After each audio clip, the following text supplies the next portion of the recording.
Sa kasalukuyan, hindi pa aprobado ang 6,000 piso na buwanang pensayon para sa lahat ng senior citizen sa Pilipinas.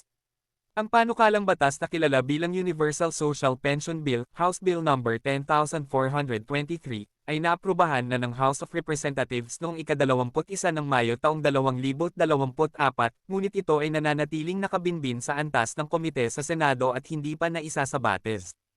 Ayon sa panukalang batas, layunin nitong bigyan ng buwanang pensayon ang lahat ng senior citizens, hindi lamang ang mga indigent. Sa kasalukuyan, ang mga kwalipikadong indigent senior citizens ay tumatanggap ng 1,000 piso kada buwan alinsunod sa Republic Act No. 11,916 na naipasa noong Hulyo taong 2022. May mga maling impormasyon na kumakalat online na nagsasabing aprobado na ang 5,000 piso o 6,000 piso na pensayon para sa lahat ng seniors. Ito ay itinanggi ng National Commission for Senior Citizens at itinuturing na fake news.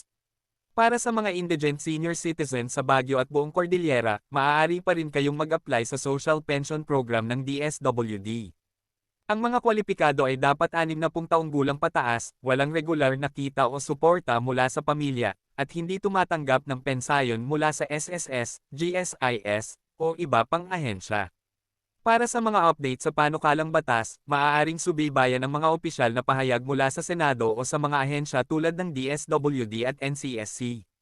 Maging mapanuri sa mga balitang lumalabas online upang maiwasan ang maling impormasyon.